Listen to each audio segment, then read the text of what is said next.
Welcome, friends. Today, our topic of discussion is an overview of Indian English drama from Block 8, Unit 1, Indian English Literature MEG07, which is part of MA English program under IGNOU. Now, let's trace the history of Indian English drama from pre-independence era onwards. Now, as we all know, it is considered that the earliest English play was written in 1831 when Krishna Mohan Banerjee wrote The Persecuted, or dramatic scenes illustrative of the present state of Hindu society in Calcutta. Now, this is considered as one of the earliest Indian English plays, and that was written in 1831. Now, English plays could only be written after the English established themselves in India. Now, when was English established in India? We should know that it was after colonization by the Britishers. So it was after this that the language, that is English language, gained prominence as an official language as well. So we Indians were also trying to learn this language in order to enter the professional scenario or professional field as well. Now, this play comes after the establishment of Hindu College in Calcutta, after nearly a generation had been educated in English. So, we know that one of the earliest colleges established in India was Hindu College, and their English language was, or English education were provided for the students, and some of them also started getting influenced by Western ideas as well. So this was the scenario when this play was written, and also the tide of Reformation had begun, and this play illustrates this movement as well. So the tide of Reformation means Reformation was bringing about lots and lots of changes in the world around us, and even in India as well. So this also began during this time, and its influence also can be seen in the play The Persecuted.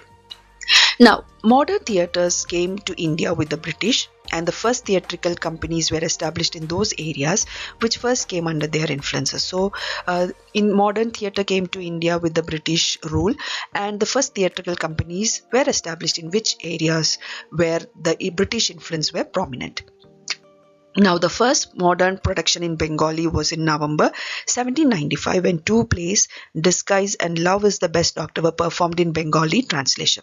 So that is considered as the first modern production, and it was in Bengali, and it was in November 1795, and the two plays were Disguise and Love is the Best Doctor, and that was also performed in Bengali translation. Curiously, these translations were done in collaboration by a Russian, Lebedov, and an Indian, Goloknath Das. So these two were involved in the translations of these plays. By 1831, a Bengali theatre, that is the Hindu theatre, had been established, which began by staging portions of Shakespeare's Julius Caesar. So by 1831, a Bengali theatre was established, and they staged there a portion of Julius Caesar, which was written by Shakespeare. Then in Mumbai, that is then Bombay, the first theatre came into existence, and that is known as the Bombay Amateur Theatre. It was built in 1776, and that was exclusively for performances by visiting European companies. So initially they gave a performance. The performances were given by European companies. So it was mainly established in the areas where there were British influences. Now, Marathi theatre made an early start because of this. So after when so much importance were given to European companies, Marathi theatres made an early start because of this. Then the Parsi Natak Mandali was established in 1852. The Elphinstone Dramatic Club and Victoria Natak Mandali followed. So after the establishment of Parsi Natak Mandali in 1852, Elphinstone Dramatic Club and Victoria Natak Mandali followed it. Now, the first recorded play in English from Mumbai is a verse play. Verse play means it is a play where drama is accompanied by poetic compositions. So in a poetic way. So that is verse play. Now, this is the first Parsi banned by C.S. Nazir, the first Parsi. That is the first recorded play in English from Mumbai, and that was by C.S. Nazir, produced in 1866. So the first Parsi baronet is the verse play from Mumbai. Now coming to South India, in Chennai, then Madras, the Madras Dramatic Society was founded in 1875. So Madras Dramatic Society was founded in 1875, and they mainly encouraged amateur European theatrical productions. So they didn't even give importance for the Indian drama production or theatrical production. They also encouraged amateur European theatrical productions. So what happened is, in later time, the Oriental Drama Club was established in 1882, and the Sarasa Vinodhini Sabha, an amateur dramatic society, was founded by Krishnamachari in 1895, which gave importance for the Indians. So all the early playwrights turned to historical and mythological themes to construct the idea of the good Indian, that is Hindu, the Indian we must reinvent. So in all the Indian dramatic productions, what we found is they turned to historical and mythological themes, and their idea of the good Indian was constructed, and the Indian we must reinvent. That was the idea behind this play, or the invention of the play. Now, the impact of colonialism was to challenge the intellectuals into constructing a past militaristically and morally equal, if not superior, to the British. So, impact of colonialism is what? Was to challenge the intellectuals into constructing a past militaristically and morally equal, if not superior, to the British. So their main agenda or main aim was to establish or construct a past which was more or less equal to the Britishers, if not superior to them. Now, when we talk of pre-independence theatre, there are two colossal figures, that is two important figures who left their mark in many varied fields. One is Sri Aurobindo and the other one is Rabindranath Tagore. So these two are most prominent writers or figures, literary figures during pre-independence era. Now, Tagore's real impact is in Bengali. We know that he comes from Bengal, and he wrote initial works or his early works in Bengali, and he himself translated most of his works into English. Now, the plays that are well known in English translations, like The Post Office, The King of the Dark Chamber, were not even translated by him initially. Okay, but later he himself translated his works. So Tagore's real impact is in Bengali, and Aurobindo, Sri Aurobindo wrote 5 complete and 6 incomplete verse plays between 1891 and 1960. So these two were two important figures when we are talking about pre-independence theatre. Now, the five complete plays are Perseus the Deliverer, Vasavadatta, Rodogyun, the Vizier of Basora, Eric the King of Norway. These are some of the works written by Sri Aurobindo. Now, then comes T.P. Kailasam. T.P. Kailasam has a role to play in 2 histories of literature, one in Indian English and then Kannada. That is both regional literature and in Indian English literature, he played an important role. He is and will always be better known for his contributions to Kannada drama than Indian English drama. Okay, so T.P. Kailasam had made immense contribution to Kannada drama than to Indian English. He chose Kannada for his contemporary social plays and English for a rendering of tragic heroes from the epic. So in order to write about his contemporary social situations or social issues, he used Kannada, and he used English drama for rendering the tragic heroes from the epics. He wrote in the spoken language of the middle class in Kannada, so much so that it seemed like a mix of Kannada and English, and he called it Kannada-Anglo. Kannada-Anglo, that is the mixture of in Kannada and English. So he wrote most of his plays in middle class, in the language of the middle class in Kannada, and sometimes he used also a mix of Kannada and English, which is called as Kannada-Anglo.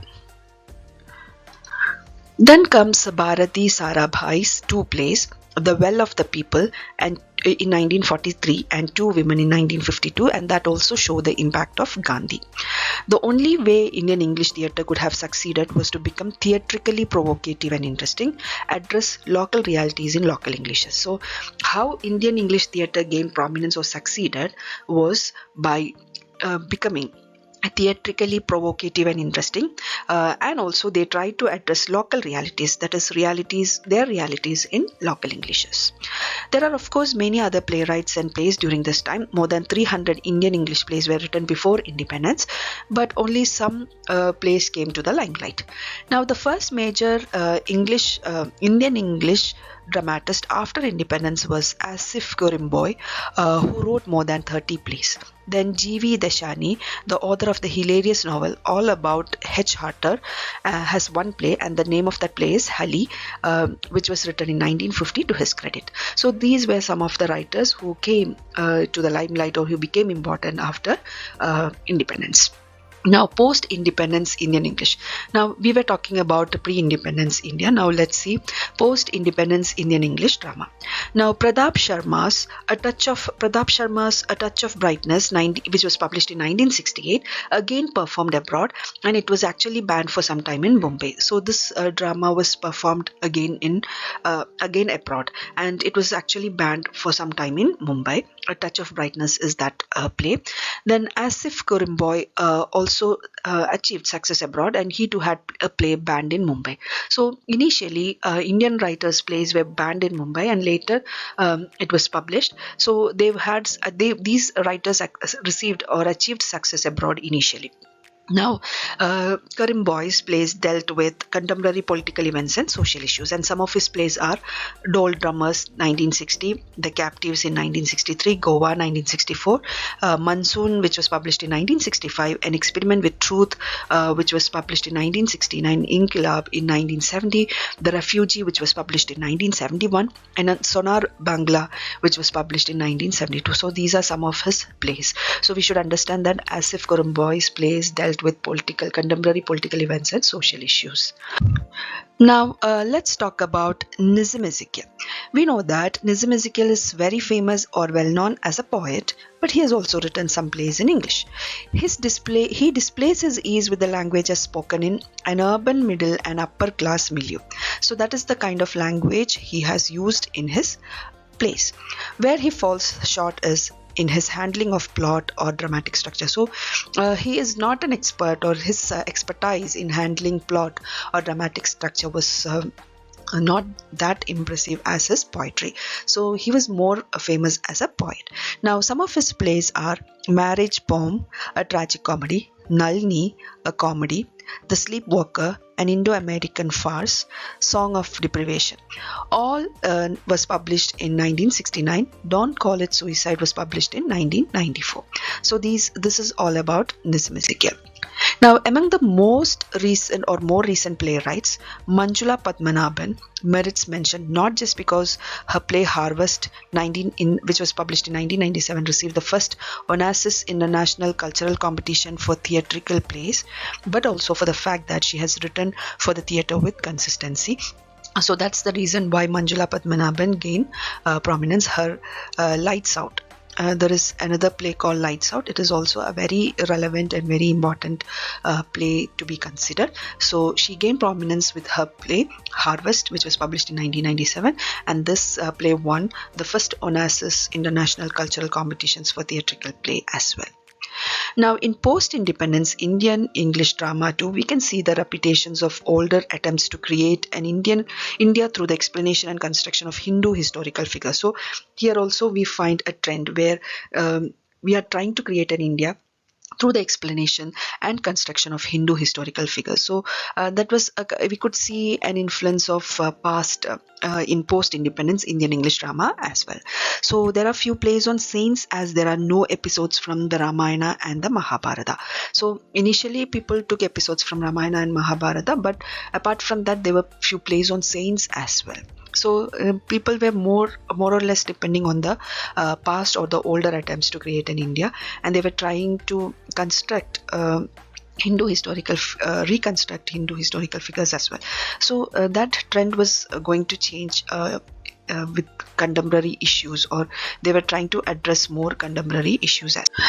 Now, one of the biggest theatrical spectacles of recent years was the staging of The Legend of Rama, Prince of India by Amir Raza Hussain in 1994. Many playwrights who focus not on the nation as a whole or even make the construction of the nation an award part of their theatrical agenda, but those who focus on certain communities, classes, local situations. So what we find in post-independence era is that many playwrights are not focusing on nation as a whole or the construction of the nation as an important part of their theatrical agenda.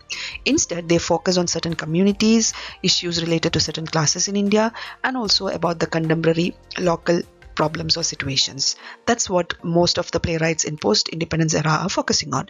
Now, to this group of playwrights belonged Mahesh Dattani, and he's the playwright whom we have to study in our block 8 in detail. Okay, so that's why we have a special mention on Mahesh Dattani. And apart from Mahesh Dattani, there is Girish Karnad and Vijay Tendulkar as prominent playwrights in India who has made immense contribution to Indian English drama. But since our focus is on Mahesh Dattani, we wind up our discussion of the history of Indian English, a very short description or a very short discussion of Indian English drama here. And with this, we come to the end of the session. So this is a very short discussion on Indian English drama. So for more detailed understanding of Indian English drama, you could refer further. And that's all for today. See you in another session. Thank you.